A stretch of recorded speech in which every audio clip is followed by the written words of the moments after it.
প্রসিদ্ধ ধর্ম তো চারটে চলতেছে, এই চার ধর্মের একটা বিতর্ক অনুষ্ঠান করব। চন্দ্রদিঘিলে এক ভদ্রলোক ইটালি থাকেন, উনি আসছেন বছর তিনিক আগে, এসে আমাকে বলতেছে, ভাই ইটালি বসে আপনার শুনি, দেশি বাংলা শুনতে ভালো লাগে, খুব শুনি। তো আমি মনে করছি যে বাড়ি যে একটু দেখে আসবো আমাকে দেশি হুজুর কেমন, তাই আপনার সাথে জাস্ট সাক্ষাতে আসছি। এসে আমাকে বলতেছেন আপনার একটা ওয়াজ শুনেই দেই, একটা ওয়াজ শিখেই দেই, এবং খিলাফতি দিয়ে দিলাম, এই ওয়াজটা মানুষের কবেন, মাঠে ময়দানে বলবেন। আমি সেই হিসেবে ওনার অর্ডার পাইয়ে ওনার খিলাফতি হিসেবে আপনাদের কাছে শুনে, উনি বলেন ইটালিতে উনি যে ডিস্ট্রিক্টে থাকেন, উনি বলেন আমার ডিস্ট্রিক্টের ডিস্ট্রিক্ট প্রধান আমাদের দেশে ডিসি বলে। তো ডিসি সাহেব উনার কৌতূহল জাগছে, উনি খ্রিস্টান, উনার ভিতরে একটা কৌতূহল জাগছে যে আমি চার ধর্মের বিতর্ক অনুষ্ঠান করব। প্রসিদ্ধ ধর্ম তো চারটে চলতেছে, এই চার ধর্মের একটা বিতর্ক অনুষ্ঠান করব। এর ভিতরে আমি দেখব যে কোন ধর্ম আলাদা কেমন তর্ক করে জিততে পারে, কাদের ধর্মের শক্তি কেমন, এটা আমি উনি নিজে এটা সেখান থেকে নেবেন। এই উপলক্ষে উনি নিজের কায়দায় তিন ধর্মের তিন পণ্ডিতের দাওয়াত দিয়েছে। অনুষ্ঠানটা হবে ওনার ডিসি অফিসে। আর আমারে দায়িত্ব দিয়েছে, উনি বলতেছেন যে আমাকে দায়িত্ব দিয়েছে, আমার সাথে ডিসি সাহেবের সম্পর্ক ভালো, আমাকে দায়িত্ব দিয়েছে যে আপনি একজন আলেম খুঁজবেন মুসলমানদের ভিতরে, ইটালিতে যারা আছে তার ভিতর থেকে আনবেন, এই দায়িত্ব আপনার। দোভাষীর কাজ প্রয়োজন হলে আপনি করবেন, আর বাকি তিনজন আমি সংগ্রহ করতেছি। উনি খ্রিস্টানদের থেকে বড় একজন পাদ্রী সংগ্রহ করেছে, বুদ্ধদের থেকে বড় একজন বুদ্ধ সংগ্রহ করছে, হিন্দুদের ভিতর থেকে সত্যি একজন বড় শিক্ষিত পণ্ডিত সংগ্রহ করছে। এই চারজনকে নিয়ে ওনার মজলিসে বসাইছেন, প্রত্যেকের সাথে সাথে লোক আছে। উনি বললেন সর্বপ্রথম হিন্দু ভদ্রলোকে দায়িত্ব দিয়েছে। ওনার বক্তব্যের সময় উনি বলছেন যে আপনি মন খুলে, কোনো লজ্জা নাই, কোনো ভয় নাই, আপনি যত কায়দায় পারেন আপনার হিন্দু ধর্মের সত্যায়িত করবেন। যত দলিল আছে আপনার মুখস্থ আছে, লিখিত আছে, আপনি রেফারেন্স দিয়ে দিয়ে বলবেন আমি কম্পিউটারে জমা করব, পরে আমি এগুলো আবার তাহকিক করব আপনি সত্য বলেছেন না মিথ্যা বলেছেন। পাশাপাশি আপনার বক্তব্যের ভিতরে এমন ভাবে বলবেন যাতে সামনের তিনজন আর আপনার ধর্ম নিয়ে কোনো কথা বলতে না পারে, কোনটা পারলে পলায় চলে যাক ভয় পাইয়ে, এমন ভাবে বলবেন উন্মুক্ত। সত্যি হিন্দু ভদ্রলোক, শিক্ষিত মানুষ, বড় পণ্ডিত মানুষ, ধর্ম সম্পর্কে ভালো অভিজ্ঞতা। উনি যেভাবে বলছেন তার বক্তব্য হিন্দু ধর্মের সত্যায়িত সম্পর্কে, তার সঠিকতা সম্পর্কে, তার আদর্শ সম্পর্কে এমন বক্তব্য দিয়েছে আমি নিজেই ইমানের কাছে হেরে যাওয়ার মতো। আমার মনে হচ্ছে যে এই তিনজন কিছু বলতে পারবে না, আমাকে সবাই হিন্দু হয়ে জাতীয় ব্যাসকে, এমন একটা ভাব। সত্যি লোকটা বড় পণ্ডিত, লম্বা আলোচনা তো তা বলতে পারবো না। এরপরে ওনার বক্তব্য শেষ হলে, জি আপনার হয়েছে, আর কিছু আছে, আপনি কিন্তু আর কোনো কথা বলতে পারেন, আপনি ফাইনাল এই পর্যন্ত। বলে হ্যাঁ স্যার হয়েছে আমার। তো এরপরে বক্তব্য হলো বুদ্ধর, এই চায়নার নেড়া, উনার বক্তব্য। তো ওনার দায়িত্ব, উনিও বড় পণ্ডিত, ওনার দায়িত্ব হলো যে হিন্দু যা বলছে সব কাটবা, আর পরবর্তীতে কেউ যাতে বলতে না পারে এমন ভাবে বেড়া দেবা। এ ভদ্রলোক বড় পণ্ডিত মানুষ, কায়দা মতো ঝাড়ছে, হিন্দুর ধর্মরে একেবারে শেষ করে দিয়েছে। উনার ধর্মই ধর্ম, আর জগতে কোনো ধর্মই নাই। এবার এই লোক বলতেছে ইমান আমার ওই জায়গাতে সরে, এবারে এই বুদ্ধর দিক চলে আইছে। এমন মনে হচ্ছে যে বুদ্ধ ধর্ম সবাই পালন করা লাগবে। দুইজনের বক্তব্য শেষে দেশে খ্রিস্টান পাদ্রীকে, পাদ্রীর কাছে তো আসমানি কিতাব ইঞ্জিল আছে, উনরা অরিজিনালি আল্লাহকে বিশ্বাস করে, নবী হিসেবে ঈসা আলাইহিস সালামকে মানে।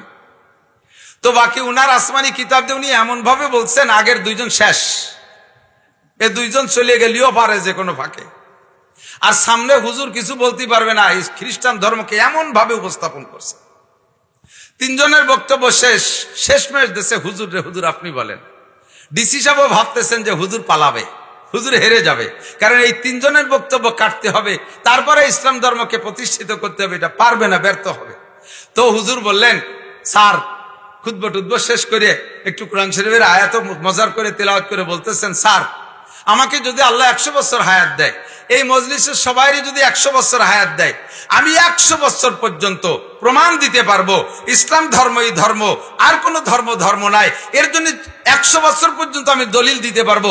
আল্লাহ পাক আমার কাছে এত দলিল রেখে দিয়েছেন, আমি এত দলিল সংগ্রহ করতে পেরেছি। তবে এই হায়াতও কেউ পাবো না, এই সময়ও কেউ নেই। আজকের মজলিসটাও সীমাবদ্ধ, নির্দিষ্ট সময় শেষ হয়ে যাবে। আমি সংক্ষিপ্ত মাত্র একটা দলিল দেবো, একটা কথা। উনারা অনেক কিছু বলেছেন, আমি আর এত কিছু বলবো না, আমি মাত্র একটা কথা বলবো। স্যার উনাদেরও ধর্মগ্রন্থ আছে, আমারও ধর্মগ্রন্থ আছে। আমারটার নাম আল কোরআন, মুসলমানটা কি? আমারটার নাম আল কোরআন, ওনাদেরও যার যার ধর্মগ্রন্থ আছে। আপনি অর্ডার দেন, আমি সারা পৃথিবীর সমস্ত কোরআন শরীফ সংগ্রহ করে ফেলবো, একটা কোরআনও কোথাও রাখবো না, সব ক্লোজ করবো। উনরা ওনাদের যত ধর্মগ্রন্থ আছে সবগুলো এক জায়গায় একত্রিত করুক, আর এই সমস্ত চারিয়ে ধর্মের সমস্ত ধর্মগ্রন্থগুলো আপনি পোড়ায় দেবেন অথবা সাগরে ডুবোয় দেবেন। এরপরে আপনি অর্ডার দেন, প্রত্যেকে যার যার ধর্মগ্রন্থ হুবহু লিখে দিতে পারবে কে কে। অর্ডার দেন, হুকুম দেন, কে কে পারবে। যে পারবে তারটা সঠিক, যে পারবে তারটা সঠিক, যে পারবে না তারটা ফেল। স্যার এবার বললেন, এই আপনারা তিনজন বলেন, পারবেন আপনাদের ধর্মগ্রন্থ সব পোড়ায় দেওয়ার পরে আবার লিখে দিতে পারবেন? স্যার আপনার পায়ে ধরি, আমাকে ঠকাজিতা নিয়ে আমাদের কোনো মিডিল টিডিল নেওয়ার দরকার নাই, আমাকে বই কোরআন পোড়াইয়েন না। হুজুর বললেন, আমার সব কোরআন পোড়াই দেন, আমাকে মাত্র 1 ঘন্টা সময় দেবেন, ইনশাআল্লাহ বিসমিল্লাহির রহমানির রহিম আলহামদুলিল্লাহি রাব্বিল আলামিন থেকে নিয়ে মিনাল জিন্নাতি ওয়ান নাস সূরা নাসের শেষ আয়াত পর্যন্ত 6666 আয়াত, 30টা পারা, 114টা সূরা, যেখানে যেমন আছে হুবহু সেখানে তেমন করে আমি 1000 কপি কোরআন শরীফ হাতে হাতে লিখে দিতে পারবো ইনশাআল্লাহ। আমার এই একটাই দলিল আমার ধর্ম সঠিক হওয়ার জন্য। দালিকাল কিতাবুল লা রাইবা ফি, এই কিতাবের মধ্যে কোনো সন্দেহ আপনাদের আছে? এর ভিতরে কোনো পরিবর্তনের দরকার আছে? আমাদের এক নেতা কিছুদিন আগে এক কথা কইয়ে মহাবিপদে বের, কোরআনের মধ্যেও সমস্যা আছে। একটু কন্যা নাউজুবিল্লাহ। কোরআনের মধ্যে যে কয় সমস্যা আছে, এখন তার মধ্যে সমস্যা আছে না নাই? হাও কথা কইয়ে বিপদে পড়তে যাওয়া না, সুপারদোষে শেষা খাও। গোপের ডাঙ্গা পড়ছি, যে বছর দাওরা পড়ি, আমার এক সাথী ছিল মাওলানা কামরুল। বিকেল বেলা আসতাম পাটগাতির বাজারে চা খাইতে। গহরডাঙ্গা থেকে আসার পথে ওই যে কবরস্থান আছে না, ওই কবরস্থানের ধারে রাস্তার পাশে এক বুড়ি বসে বসে পান ছেঁচতেছে, আমানে বসে বসে পান ছেঁচতেছে। তো কামরুল ভাই ওই দূরিতে দেখে জম্মের ফাজিল, কয় যে ওই বুড়ির সাথে একটু ঝগড়া বাঁধাবো, শুনবি দোস্ত? আমি কই, না দেখ বুড়ো মানুষ, তুই ঝামেলা বাঁধিস নে, দাদি নানির বয়সী। কাছে কাছে যাইয়া বুড়ি রেখায়, বুড়ি তুমি সুপার দোষে শেষা খাও। যদিও এটা আমাদের আঞ্চলিক প্রবাদ, তবে এর তর্জমা কি, মানে ভাষা খারাপ বলে মায়ের খাই, এই না তর্জমা? ভাষা খারাপ বিদায় মায়ের খাই। তো বুড়ির যে কয় তুমি সুপার দোষে শেষা খাও, বুড়ি তো সেইটি গেছে বাংলা 3-4 মারিয়ে দেখে, শয়তান বেটা শয়তান, এই আমি সুপার দিয়ে কি দোষ করছি রে? আমি তোর সাথে কোনো কথা কইছি, আমি সুপার দোষে শেষা খাই, কিনা আমার শাসরে? কয় না দাদি, তোমার সুপায় দাঁত নাই বলে পান শেষা খাও, সংক্ষেপে কইছি সুপার দোষে শেষা খাও। সুপায় দাঁত নাই বিদায় পান শেষে খাও, তাই কইছি সুপার দোষে। কোরআন সংক্রান্ত যদি চুপা খারাপ করলো তাহলে শেষা খাবা, কথা কোন ঠিক কি ঠিক না? আমরা গোপালগঞ্জের মানুষ, আমলিক করি 99%, বলকে ধরে নেই 100% আমলিক করি, কিন্তু আমি কোরআনের উপরে আমলিক করি না, কথা কোন ঠিক কি ঠিক না? আমার রসুলের উপরে আমলিক করি না, আমার রসুলের চেয়ে বড় কোনো নেতাকে আমি নেতা হিসেবে মানি না। আমার কোরআনের চাইতে ভালো কোনো সংবিধান জগতে যেই লেখুক না কেন, বঙ্গবন্ধু লেখুক, শেখ হাসিনা লেখুক, জিয়া লেখুক, ইরশাদ লেখুক, এ কোনোটার কোনো দাম নাই। আমার কোরআন সর্বশ্রেষ্ঠ সংবিধান বই, ঠিক ঠিক না? যালিকাল কিতাবুল লা রাইবা ফি, আমরা এ ব্যাপারে সকলে একমত, ঠিক কি ঠিক না? আল্লাহু আকবার। আমার কোরআন শরীফ আসমানি কিতাব, এর মধ্যে কোনো সন্দেহ নাই। সব কিছু কোরআনে আছে না নাই? আমার ব্যক্তি জীবনের সংবিধান কোরআনে আছে, কাজেই বেশি সংবিধান বানানোর দরকার নাই। আমার পারিবারিক জীবনের সংবিধান কোরআনে আছে, আমার অর্থনীতির সংবিধান কোরআনে আছে, আমার রাজনীতির সংবিধান কোরআনে আছে, সমাজনীতির সংবিধান আমার কোরআনে আছে, ব্যবসা বাণিজ্য আমার কোরআনে আছে, খেত খামার আমার কোরআনে আছে, বিয়ে করার কথা কোরআনে আছে, ছেলে মেয়ে প্রোটেকশন দেওয়ার কথা কোরআনে আছে। কোরআন আমার শুধু তিলাওয়াতের জন্য নয়, এ কোরআন হুদাল্লিল মুত্তাকিন, মানব জাতির রাহবারি করার জন্য, মানুষকে দুনিয়া অরিজিনাল মানুষ বানাইয়া সর্বশ্রেষ্ঠ জাতি হিসেবে পরিচয় দেওয়ার যোগ্যতা দেওয়ার মতো কিতাব একমাত্র কোরআন। এটা শুধু সামান্য কয়েকটা আমলের পর সীমাবদ্ধ নয়। ও দোস্ত, অন্যান্য ধর্মাবলম্বী ভাই যারা আছেন তারা একটু বলতে পারবেন।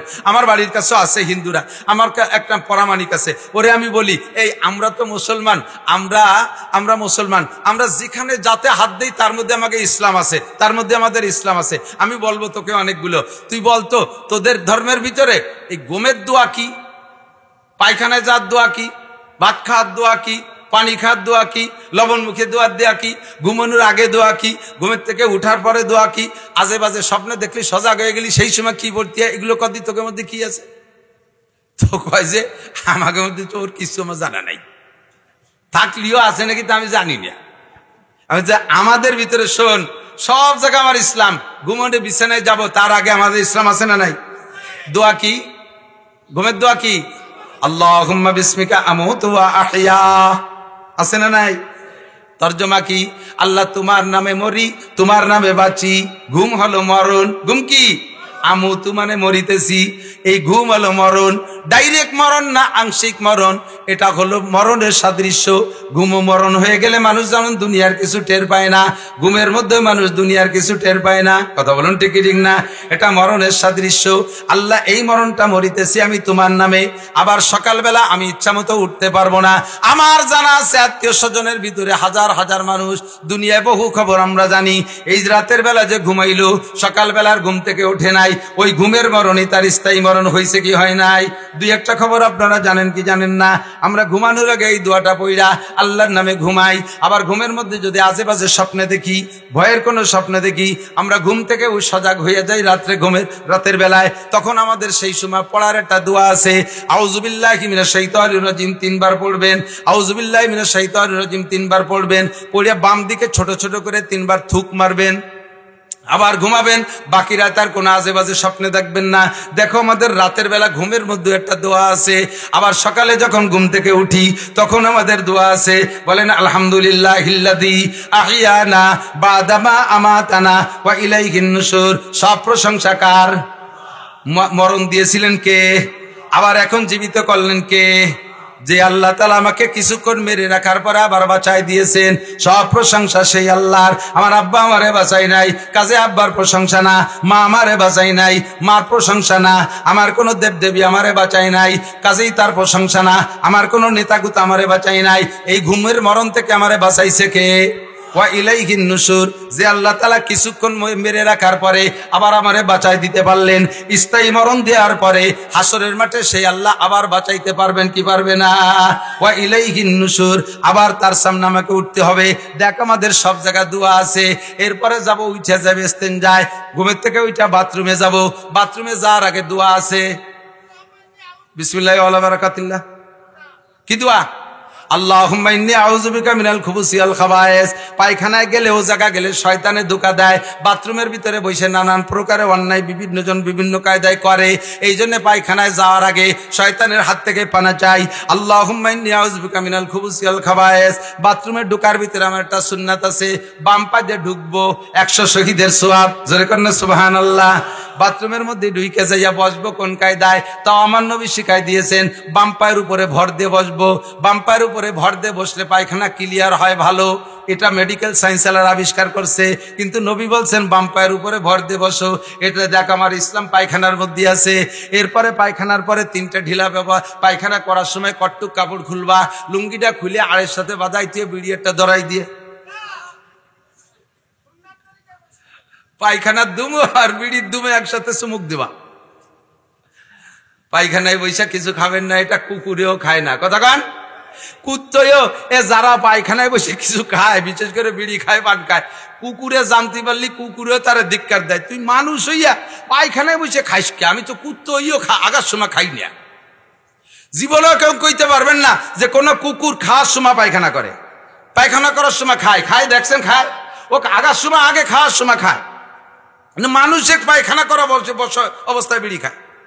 লুঙ্গি খুলবেন, পরনের কাপড় খোলা ছাড়া বাথরুম করা যাবে না, এটা ঠিক। কিন্তু কতটুকু পরিমাণ মতো খুলবেন, লজ্জা পাবেন। সম্পূর্ণ খুলে বাথরুম করলে কবিরা সগিরা কোনো গুনাহ নাই, কিন্তু নিজের ভিতরে হিসাব থাকতে হবে। আমার এই হালাতটা আমি দুনিয়ার কেউ না দেখলেও কে দেখে? জোরে কর না। আমার এই বেসতর অবস্থা কে দেখে?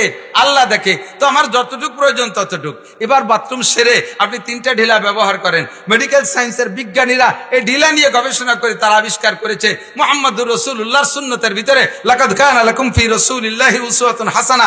মুহাম্মাদুর রাসূলুল্লাহর প্রত্যেকটা আদর্শের ভিতরে, প্রত্যেকটা সুন্নতের ভিতরে মানব জাতির আদর্শ রয়েছে। যেমন জাগতিক লাভ তেমন পরকালীন লাভ, যেমন পরলৌকিক লাভ তেমন জাগতিক লাভও আছে। মাটির 3টা ঢিলা ব্যবহার করলে, এদিক তাকান, মাটির 3টা ঢিলা যদি কেউ নিয়মিত বাথরুমে ব্যবহার করে, মেডিকেল সায়েন্সের বিজ্ঞানী ডাক্তাররা আবিষ্কার করেছে ওই লোকটার মলদার জনিত কোনো রোগ তা কোনোদিন হবে না। আর 3টা ঢিলা ব্যবহার করার কারণে 100 শহীদের সওয়াব তার আখিরাতের জন্য কামাই হয়ে গেছে। পায়খানায় বসে আমার শরীয়ত ইসলাম আছে না নাই? কথা কন। এরপরে পায়খানা করার পরে এদিক তাকান, মলমূত্র যা বের হয়েছে এক বদনা পানি দিয়ে ধুইছেন, এক বদনা পানি দিয়ে ধোয়ার পরে ওই ময়লা মাখানো পানিটা তো আরো আশেপাশে মাখায় গেল। যদিও হাতের তৃপ্তি অনুযায়ী আমি পানি ব্যবহার করি, কিন্তু ওই পানি মলমূত্র মাখানো পানিটা আমার শরীরের আরো বেশ খানিক জায়গায় মাখায় গেছে। তো যতটুকু জায়গা নাপাক করছিল পানি দিয়ে ধুইয়ে আরো বেশি জায়গা নাপাক পানি দিয়ে নষ্ট করে ফেললাম। এই পানি আমার কাপড়ে লেগে গেছে। এই কাপড়ে অবস্থা আমি নামাজ পড়বো, এটা কেমন কেমন লাগে, একটু শখ লাগে। কয় যে ওই পানির হাত থেকে বাঁচা কঠিন, ওই পানির হাত থেকে বাঁচা কঠিন। সকলের বাথরুমের ভিতরে পরিষ্কার কাপড় থাকে না, মুছার জন্য গামছা হাতে করে সবাই যায় না বাথরুমে। কাজেই ওই পানির থেকে বাঁচা কঠিন বিদায় লা ইউকাল্লিফুল্লাহু নাফসান ইল্লা উসাহা। আমার কোরআনে আল্লাহ কয় তোমার শক্তির বাহিরে কোনো শরীয়ত চাপাই দেই নেই, শক্তির বাহিরে কোনো শরীয়ত চাপাই দেই নেই। আমি ফরজ করে দেই নেই যে ওই পানি মুছিয়ে আসতে হবে, ওই পানি কাপড়ে লাগলে তোমার নামাজ হবে না, এ কথা আমি বলি না, কারণ ওই পানির হাত থেকে বাঁচা কঠিন। তবে তবে তবে আমার মুরব্বী বাবারা এদিক তাকান, যুবকরা তাকাও, প্রত্যেকে যদি নির্দিষ্ট বাথরুমে বাথরুম করি, বাথরুমের ভিতরে একটা শুকনো কাপড় রাখা উচিত। জরুরত ছাড়ার পরে আপনি শুকনো কাপড় দিয়ে আপনার শরীরের ভিজে জায়গাটা মুছে এরপরে পরনের কাপড়টা পরবেন, তারপরে আপনি ওযু বানায় নামাজে যাবেন। দেখবেন অন্য দিনের চাইতে আপনার আজকের নামাজের মধ্যে একাগ্রতা বেশি পাবেন, আপনার ইতমিনান খুশু বেশি পাবেন। আমার শরীয়ত কত কিছু শিক্ষা দেয়। হযরত সালমান ফারসি রাদিয়াল্লাহু, না ভুল বলছি, আব্দুল্লাহ ইবনে সালাম রাদিয়াল্লাহু তাআলা আনহু, খেয়াল করি, আব্দুল্লাহ ইবনে সালাম রাদিয়াল্লাহু তাআলা আনহু ইহুদিদের বহুত বড় একজন আলেম ছিল। মদিনায় তার বাড়ি। আমাদের দেশে যেমন বর্তমানে চরমনের পেশাব বছরে 2টা মাহফিল করেন, হাজার হাজার লক্ষ লক্ষ ভক্তবৃন্দরা যাইয়া লাখ লাখ কোটি কোটি টাকা দেয়, দেয় কি দেয় না? তা আব্দুল্লাহ ইবনে সালাম মদিনার ভিতরে ইহুদিদের বড় পীর ছিল। কোনো কামাই রোজগার করা লাগতো না, হাদিয়া খাইয়েই বেঁচে থাকতে পারতেন, বাচ্চা কাচ্চা নিয়ে খুব সুখে শান্তিতে ছিলেন। বিশ্বনবী মুহাম্মদুর রাসূলুল্লাহ যখন মদিনায় গিয়েছেন, আব্দুল্লাহ ইবনে সালাম রাদিয়াল্লাহু তাআলা আনহু নবী আলাইহিস সালাতু ওয়াস সালামের কাছে যাইয়া বিনয়ের সাথে স্বীকার করে বেলাইছে। উনি কয় 3টে প্রশ্ন করার সিদ্ধান্ত নিয়েছে, যে 3টে প্রশ্ন করব মুহাম্মদকে, যদি উনি জবাব দিতে পারে তাহলে বুঝবো যে উনি নবী, আর যদি উত্তর না দিতে পারে তাহলে বুঝবো যে উনি ধোঁকাবাজ। এই 3টে প্রশ্ন নিয়ে আব্দুল্লাহ ইবনে সালাম নবী আলাইহিস সালামের সামনে যাইয়া প্রশ্ন করবেন, কিন্তু চেহারা দেখে ভুলে গেছে। উনি বলতে বাধ্য, আরে যেই লোকটার কাছে, যেই লোকটারে ধোঁকাবাজ সন্দেহ করে তাকে সঠিক প্রমাণের জন্য 3টে প্রশ্ন আমি নিয়ে আসছি, ওই লোকটার চেহারা দেখে আমার বুঝ হয়ে গেছে এই চেহারাটা কোনোদিন মিথ্যে কথা বলতে পারে না। আয-যাহিরু তাদুল্লু আলাল বাতিন, ভিতরটা কেমন বাহিরে অনেক সময় প্রমাণ করে। দোস্ত, মানুষের চেহারা দিতে তাকাইলে বোঝা যায়, চোরের চেহারা দেখলে টের পাওয়া যায়, গাঁজা খাওয়ালা দেখলে টের পায়, কথা কয় না? যুবক যারা তোমরা যারা সাক্ষাৎ হয় ওদের সাথে সত্যি কথা কও, গাঁজা এবা যারা খায় তাকে দেখলে টের পাওয়া যায় না? শূন্য শূন্য টেনে দুল খায়। এই বিশ্ব রোডের কাছতে যায়, দেখি 3-4 জনের থইল ধরে আটতেছে, আর জাকি দেয় কোটি কোটি জাকি। ওরা জাকে কে কয় মাল খাইছে বলে তা আলাদাই গেছে। তাহলে গাঁজা করে চেহারা দেখলে বোঝা যায়, সুদ করে চেহারা দেখলে বোঝা যায়, ঘুষ করে চেহারা দেখলে বোঝা যায়, সত্যবাদীর চেহারা দেখলে বোঝা যায়, নামাজি মানুষের চেহারা দেখলে বোঝা যায়। কথা কোন ঠিক না? নামাজি মানুষের চেহারা যত কালো হোক, যত কালো হোক, যত কালো হোক, হাফসি মার্কা কালো হোক, ওই লোকটা যদি 40 দিন জামাতের সাথে তাকবীরে উলার সাথে নামাজ পড়ে, আল্লাহ পাক বলেন সীমাহুম ফি উজুহিহিম মিন আথারিস সুজুদ, ওর কালো চেহারার ভিতরে সিজদা করার কারণে একটা নূরানি ফোকাস, একটা নূরানি লাইট ভেসে ওঠে। ঠিক না? তে এই লোকটা মিথ্যাবাদী হতেই পারে না। যাইয়া হুজুরের কাছে কলেমা পড়ে বেলাইছে, লা ইলাহা ইল্লাল্লাহ মুহাম্মাদুর রাসূলুল্লাহ, আশহাদু আল্লাহ, পড়েন না, আশহাদু আল্লাহ ইলাহা ইল্লাল্লাহ ওয়া আশহাদু আন্না মুহাম্মাদান আবদুহু ওয়া রাসূলুহু। আল্লাহ ছাড়া কোনো মাবুদ নাই, মুহাম্মদ ছাড়া কোনো নবী নাই। আমি সাক্ষী দিতেছি আল্লাহ ছাড়া কোনো মাবুদ নাই, আমি আরো সাক্ষী দিতেছি মুহাম্মদুর রাসূলুল্লাহ ছাড়া কোনো রাসূল। এই কলেমা পড়িয়া হুজুর হযরত আব্দুল্লাহ ইবনে সালাম বলতেছে, হুজুর আমি একটু ঘরের মধ্যে যাই, আমার একটু ঘরের মধ্যে রাখেন, আর আমার ইহুদিকে ডাক দেন। দেখেন ওরা কি কয়, ইহুদিদের স্বভাব মুহূর্তের মধ্যে পোল্টি খায়, পোল্টিবাজ। এই ইহুদিদের স্বভাব দেখেন। নেতানিয়াহু আমেরিকান রে নেতা বলে মানে, জো বাইডেন রে সে ইমাম মানে। জো বাইডেন আজ থেকে 2 মাস আগে বলে দিয়েছে যে এই কথার পর চুক্তি করো। এতদিন জো বাইডেন রে মানছে, সে কথার পর চুক্তি করবে বলে আলোচনা করছে ফিলিস্তিনের মুসলমানদের সাথে, গাজার মুসলমানদের সাথে। চট করে কয়েকদিন পর আবার তা পল্টি দিয়ে আর একটা কয় না ওগুলো হবে না, এই হতে হবে। এটা ইহুদিদের চিরচরিত স্বভাব, মুহূর্তের মধ্যে কথা পাল্টায় ফেলে। এই ইহুদিদের দেখেন কি কয়, আমি ঘরে থাকি আটকা, ওদেরকে ডেকে জিজ্ঞেস করেন আমার সম্পর্কে ওরা কি বলবে। তো হুজুর কয় ইহুদিরা ডেকে বলতেছে, এই ইহুদিরা বলো তো তোমাদের মধ্যে আব্দুল্লাহ ইবনে সালাম কেমন মানুষ? তো ইহুদিরা বলতেছে, আরে কপাল, তুমি মুহাম্মদ কার সাথে কি কতিয়াইছো? আব্দুল্লাহ ইবনে সালামের একটা মিনিটের দাম আছে তোমার গায়ে, তার একটা লোমের গায়ে আছে তোমার দাম, তোমার লোমের দাম আছে তোমার গায়ে। সে ভালো, তার বাপ ভালো, তার দাদা ভালো, 14 গোষ্ঠী ভালো, আমানতদার, ইমানদার, বুজুর্গ, পীরে কামেল, সবকিছুতে 100-100। তোমার একটা, তার একটা লোমের দামও তোমার গায়ে নেই। তো হুজুর বললেন, আব্দুল্লাহ ইবনে সালাম যদি মুসলমান হয়ে যায় তাহলে কি হবে? ওই হতেই পারে না। এক গাদি প্রশংসা এই সামনের পর করছে। আব্দুল্লাহ ইবনে সালাম ঘরে বসে শুনতেছে, শুধু বেড়ার এপাশ ওপাশ। কয় হতেই পারে না, আব্দুল্লাহ ইবনে সালাম তোমার মতো অত বড় বলদ না। হুজুর রে কয় না, নাউজুবিল্লাহ। এই বলতে বলতে আব্দুল্লাহ ইবনে সালাম ঘরের থেকে বেরিয়ে আসে, আশহাদু আল্লা ইলাহা ইল্লাল্লাহু ওয়া আশহাদু আন্না মুহাম্মাদান আবদুহু ওয়া রাসূলুহু, কলেমা ভর্তি ভর্তি বেরে। সাথে সাথে এই ইহুদিরা এই জায়গায় বসে কয়, তুই খারাপ, তোর মা খারাপ, তোর জন্মের ঠিক নাই, তোর বাপ দাদা 14 গোষ্ঠী চোর, জীবন বেড়ে আমাকে চোখে আঙ্গুল দিয়ে ধুকাই দিয়ে খাইছিস। 1 মিনিট আগে প্রশংসা করছে, 1 মিনিট পরে। এরপরে তারা আব্দুল্লাহ ইবনে সালাম রেখে, আব্দুল্লাহ সুখী খাতি ভূতি কিলে, সুখী খাতি ভূতি কিলে ছিলে আমাকে পীর, কামাই রোজগার করা লাগে নাই, বছরে 2 হাল কথা করছো, বস্তা বস্তা টাকা দিছি, জম্মের খা খাইছো। আর আজকে মুহাম্মাদের মতো হইরির কাছে মুরিদ হইছো তুমি, বাতে মরার নিয়ত করছো তুমি, তাই না? মুসলমানরা সব ফকির, দেখ একটু একটু কিছু করে করে খয়রাত করে, কালেকশন করে, দুনিয়া বলে ভিক্ষুক সব ওরা। আর তুমি এই সুখের শান্তি সবকিছু ফেলাইতে মুহাম্মাদের ভক্ত হইছো। তোমার কিতাব তুমি বড়, তোমার নবী বড়, তোমার কিতাব তাওরাত 1000 পারা। তোমার নবী মুসা আলাইহিস সালাম আল্লাহর সাথে কথা বলছে, আর মুহাম্মদুর রাসূলুল্লাহ শেখ জিবরাইলের মাধ্যমে কথা কয়, সে দাবি করছে তার কিতাব একটুক একখান কিতাব। তোমার নবী বড়, তোমার কিতাব বড়, তুমি তাই বাদ দিয়ে মুহাম্মাদের কাছে গেছো। তুমি কি পাইছো মুহাম্মাদের মধ্যে? এই লক্ষ্য করেন, আমার গল্প মাকসাদ না, উদ্দেশ্য আছে, এদিক তাকান। তো আব্দুল্লাহ ইবনে সালাম বলতেছে, ইহুদিরা, আমরা যে নবীর অনুসরণ এতদিন করেছি, মুসা আলাইহিস সালাম বড় নবী, এর মধ্যে কোনো সন্দেহ নেই। তবে লাউলাহু মা খালাকাল আফলাকা খালিকুহা লাউলাহু মা খারাজাল ইনসানু মিন আদামি। এই নবী এমন নবী, এমন নবী, মুহাম্মদুর রাসূলুল্লাহ এমন নবী, যেই নবীরে না বানাইলে ওরে মুসা নবীরে আল্লাহ বানাইতেন না, যেই নবীরে না বানাইলে ঈসা নবীকে আল্লাহ বানাইতেন না, যেই নবীরে না বানাইলে দাউদ আলাইহিস সালামকে বানাইতেন না, যেই নবীরে না বানাইলে আদম নবীকে বানাইতেন না। আদম আলাইহিস সালাম, নবী আলাইহিস সালাম বলেন, আনা নবিয়্যুন ওয়া আদামু বাইনাল মা'i ওয়াত তিন। আমি সেই সময় নবী যখন আদম নবী মাটির মধ্যে আর পানির মধ্যে, কাদা কিচড়ের মধ্যে ছিল। আল্লাহ নবী বলেন, আমি নবী হয়ে আসার পরে যদি সব নবীকে আল্লাহ তাআলা আর একবার দুনিয়ায় পাঠায় দেয়, আদম থেকে ঈসা পর্যন্ত 2.5-3 লক্ষ নবী রাসূলকে যদি আল্লাহ পাক আবার দুনিয়ায় পাঠাইয়া দেয়, আমি নবী হয়ে আসার পরে সমস্ত নবীরা যার যার শরীয়ত বাদ দিয়ে আমার কলেমা পড়া আমাকে নবী স্বীকার করা ফরজ হয়ে যাবে, আমার কিতাব মানা ফরজ হয়ে যাবে। তাওরাত তারা পড়তে পারবে না, আমল করতে পারবে না। ইনজিল তারা পড়তে পারবে না, আমল করতে পারবে না।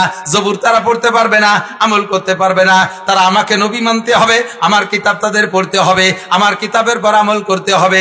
আরে মুসা নবী বড় নবী, আল্লাহর সাথে কথা বলছে, তবে দুনিয়ায় বৈশা আল্লাহর সাথে কথা বলছে। আর আমি যেই নবীর অনুসরণ করলাম, ওই নবীকে আল্লাহ পাক ওয়ান্নাজমি ইযা হাওয়া মা দাল্লা সাহিবুকুম ওয়া মা গাওয়া মা ইয়ানতিকু আনিল হাওয়া ইন হুয়া ইল্লা ওয়াহয়ুন ইউহা আল্লামাহু শাদীদুল কুওয়া যু মিররাতিন ফাস্তাওয়া ওয়া হুয়া বিল উফুকিল আলা সুম্মা দানা ফাতাদাল্লা ফাকানা কাবা কাউসাইনি আও আদনা। আমার নবীকে আরশে আজিমে আল্লাহ তাআলা নিয়া সামনে বসাইছেন, ধনুকের রশি ধরে টান দিলে ধনুকের চটা 2 দিক দিয়ে মুখটা যেমন নিকটে চলে আসে, যত কাছে আসে আমার নবীর মাঝে আর আল্লাহর মাঝে অতটুকু দূর ছিল না, তার চাইতে নবী আল্লাহর বেশি কাছে চলে গেছে। মুসা নবী আল্লাহর সাথে কথা বলেছেন, নবী ছিলেন দুনিয়ায়, আল্লাহ আরশে আজিমে সেভাবে কথা বলেছে। আমার নবী মুহাম্মদুর রাসূলুল্লাহকে আল্লাহ আরশে আজিমে নিয়া সামনে বসাইয়া মা কানা বাইনাহু ওয়া বাইনাল্লাহি হিজাব, নবীর মাঝে আল্লাহর মাঝে কোনো পর্দা ছিল না, সামনের পর বসাইয়া আল্লাহ পাক কথা বলেছেন। এবার বলে ইহুদিরা, মুসা নবী বড় না মুহাম্মদ নবী বড়? আল্লাহু আকবার। আরে মুসা নবী বলেছেন জান্নাত অনেক বড়, এটা কিতাবে পাইয়া পড়িয়ে বলছেন। আর জান্নাত বড়, আমার নবী জান্নাতে যায় দেখে আসে। মুসা নবী বলছেন জাহান্নাম অনেক বড়, জাহান্নাম উনি দেখে আসেন নাই, উনি কিতাবে পড়িয়া তার থেকে তোমাদেরকে বলছে। আর এই মোহাম্মদ নবী জাহান্নামে যাইয়া সচক্ষে যে জাহান্নাম দেখে আসছে। আসমান বিলা বিশাল বড়, মুসা নবী কিতাবে দেখে বলছে। এই নবী 7টা আসমান পার করে আসছে। আল্লাহর আরশ অনেক নবী কিতাবে দেখে বলছে। আর এই নবী আরশে আজিমে যেয়ে দেখে আসছে। আরে আল্লাহর কুরসি অনেক বড়, ওয়াসিয়া কুরসি ইউহুস সামাওয়াতি ওয়াল আরদ, 7টা আসমান জমিন চেয়ারের নিচে ফেলে আছে। আল্লাহর চেয়ার এত বড়, ওই চেয়ারটা মুসা নবী কিতাবে দেখে বলছে। আর এই মোহাম্মদ নবী সেই চেয়ারের কাছে যেয়ে সরাসরি চেয়ার দেখে আসছে। কাজেই সব নবী চাইতে মুহাম্মদুর রাসূলুল্লাহ সব চাইতে বড়। সবকিছু নবী শিখায়। আর নবী মিসলুল ওয়ালিদিনি ওয়ালাদিহি। আরে আমাদের নবী এবার সব ফেলাইয়া এই নবীর কথা ওরা কয়, ধিক্কার দেয়। ইনি যদি বড় নবী হবে, ব্যঙ্গ করে কয়, ইনি যদি এত বড় নবী হবে তাহলে বড় বড় কথা কবে, ই ছোট ছোট কথা এগুলো কয় ক্যা? গ্রাম এই প্রধানমন্ত্রী কবে প্রধানমন্ত্রীর মতো কথা, শহীদারে কবে শহীদারের মতো কথা, কথা কন ঠিক না? তাহলে এ নবী দি বড় নবী বড় বড় কথা কয়, তা শহীদারের মতো কথা কয় ক্যা? কি কয়? কয় যে না এর লোম সাফ করতে হবে, নখ কাটতে হবে, নিচের লোম সাফ করতে হবে, কুলুক করতে হবে, টুইটা এগুলো কয় ক্যা? তো হযরত আব্দুল্লাহ ইবনে সালাম কয়, চূড়ার দল। আর নবীও মিসলি ওয়ালাদিনি ওয়ালাদিহি, নবী হলেন সন্তানের জন্য আব্বার মতো, নবী হলেন সন্তানের জন্য আব্বার মতো। আব্বা যেমন সন্তানকে সব শিখায়, ভাত লুকমা মুখে দেওয়া শেখায়, শোয়া শিখায়, প্যান্ট পরা শিখায়, পেশাব শিখায়, পায়খানা শিখায়, এ কথা বলেন শিখায় কিনা? তো নবী আমাদেরকে সেই রকম শিখায়। ইয়াল্লিমুনা কুল্লা শাই, আমাদের নবী আমাদের সবকিছু শিক্ষা দেয়। হাত্তাল খেরা, লাস্টে বলছেন হাত্তাল খেরা, আমরা পায়খানায় কি বসবো, কিভাবে বসবো, তাও নবী আমাদেরকে শিক্ষা দিয়েছেন। কন্যা সোহা ছোটবেলায় আমার মুরব্বীরা সাক্ষী দেন, যারা এখনকার, এখন তো সবকিছু আপডেট হয়ে গেছে, সবকিছু উন্নত, ঠিক কিনা? এই আগে খেয়াল করে না, আগে ঘরের মধ্যে বসে আপনারা গল্প করতেন। যদি এর মধ্যে কেউ বাথরুমের প্রয়োজন হতো, পায়খানা আসতো, কি বলতেন? তোরা বয়, আমি একটু বাইরেতে আসি, ঠিক না? তোরা বয়, আমি একটু। আর এখন উঠোনে বসে গল্প করেন, পায়খানা আসলে কি কন তো, তোরা বয়, আমি একটু ঘরেতে আসি। সব পায়খানা ঘরে ঢুয়ে গেছে না, অ্যাটাচড হয়ে গেছে বাথরুম। 99%, 90%, আর বেশি দেরি নেই 100% হয়ে যাবে, শতভাগ বিদ্যুতায়িত হয়ে যাবে, শতভাগ পায়খানায়িত হয়ে যাবে, অ্যাটাচড বাথরুম। এই উন্নত হয়ে গেছে। তো যে সময় পায়খানা মোটেও ছিল না, আগানে বাগানে খাল কানার কিনারে পায়খানা করতেন। এরম পার্টি আছে নাকি দুই একজন? যথেষ্ট। আমার বাড়ির ধারে মধুমতি নদী, আমার জানা মতে আমার নদীর এপার ওপার দিয়ে কোনো বাড়ি পায়খানা ছিল না। বাগান, নদীর পাড়, বাগানে গেলে রিস্ক ছিল, চিনে জোকটোক লাগার ভয় থাকতো। আর নদীর পাড়ে গেলে অনেক দিক দিয়ে ঝুঁকি মুক্ত, একটা ভয় থাকতো যে জয়াল ভেঙে পড়েনি গাড়ি। তবে ও জায়গা পায়খানাও যেখানে, পানিও সেখানে। পায়খানা করতে বসতো না, এরা যখন মাঝিরা আসতো তখন মাথা নিচে হতো। মাথা নিচে হলে, মাথা যত নিচে হয় কোন পাশ উঁচু হয়? লজ্জাতে মুখ দেয়, আর যার কারণে লজ্জা করে তাও সইরে দেয় দেয়, জাগাইতে সুইচে টুচে আসতো। আমরা পোলা পান্ডা যাইতাম নদীর ভাঙ্গনের উপরে প্যান্ট খুলে নিচে পায়খানা যেতাম। তো মাঝে মাঝে ফাজলামি করে আমিও করতাম, আমার সাথেও করতো। ওই যেটা পায়খানা গেছে নিচে উপরে, আমরা তার প্যান্ট চুরিয়ে নিয়ে যেতাম। আবার আমারও তা নিয়ে যেত মাঝে মাঝে, এই কান্তি কান্তি ন্যাংটায় বাড়ি চলে আসতাম। আব্বা শিখাই দিল, বাবা পায়খানায় ওভাবে গেলি ওই প্যান্ট চুরিয়ে যায়, পায়খানায় বসার সময় এইভাবে বাস দিয়ে হাঁটুর মধ্যে থুইয়ে পায়খানা করতে হয়। আব্বা শিখাই দিছে মিসলু ওয়ালিদিনি ওয়ালাদিহি, আব্বাই সন্তানরে পায়খানা করার পদ্ধতি। পায়খানা করে মাঠের মধ্যে পায়খানা করতেন, পানি না পালি কি হতেন কোনদি মনে আছে? আতালির পর ফাঁসা গেছে, 3-4 রাত চলে যেতেন, প্যান্ট ফুটি বাড়ি চলে আসতেন। আব্বা কয় ওয়া করিস নে, শামুক টামুক থাকতে পারে, ভাষা কাটিয়ে যেতে পারে। এর নাম আব্বা, এর নাম কি? তো নবী মিসলু ওয়ালিদিনি ওয়ালাদিহি, আমাদের নবী সন্তানের জন্য আব্বার মতো, আমাদের সব তা শিক্ষা দেয়। লুকমা কিভাবে মুখে দিবা, খাবার খাবা সাগুর সুগুর করে খাবা না, খাওয়ার সময় যেন কি বলা হয় শব্দ না হয়, তাহলে আর একজনের ঘৃণা লাগবে। বড় বড় লুকমায় খাবা না, গলা আটকে যাবে, এও শিক্ষা দেয়। পানি খাবা 3 নিঃশ্বাসে, প্রথমবারে এক ডোক খাবা যাতে লাইনটা ক্লিয়ার হয়, দ্বিতীয় বিসমিল্লাহ করে খাবা, এক ডোক খেয়ে পানি খেয়ে একটু আলহামদুলিল্লাহ বলো যে ক্লিয়ার, লাইনটা ক্লিয়ার করছেন কে? এসে আল্লাহর প্রশংসা করো, এরপরে মাঝখানে মাঝেরটায় অর্ধেকের চেয়ে বেশি পান করে আবার নিঃশ্বাস ছেড়ে দাও। পানির ভিতরে নিঃশ্বাস ছাড়বা না, পানির গ্লাসের মধ্যে নিঃশ্বাস ছাড়বা না, এটা নবীর সুন্নাত। কারণ ভিতরে থেকে কার্বন ডাই অক্সাইড বেরোইয়া পানির মধ্যে গেলে ওই পানিটা দূষিত হয়, ওইটা পান করলে ক্ষতি হয়। আমার নবী ১৫০০ বছর আগে, সায়েন্স বিজ্ঞান আবিষ্কারের আগে এগুলো হাতে ধরে শিক্ষা দিয়েছে। ও দোস্ত, এরপরে লাস্টের বার সম্পূর্ণ পানি পান করে গ্লাসের বাইরে নিঃশ্বাস ছাড়ো, পান করে বলো ওয়াসাকাহুম রাব্বুহুম শারাবান তাহুরা, আল্লাহ পাক আমাকে শারাবে তাহুর, পবিত্র পানি আসমান থেকে পাঠিয়ে পান করাইছে। সকল প্রশংসা আলহামদুলিল্লাহ, প্রশংসা কার? আল্লাহ। ঠিক কি ঠিক না?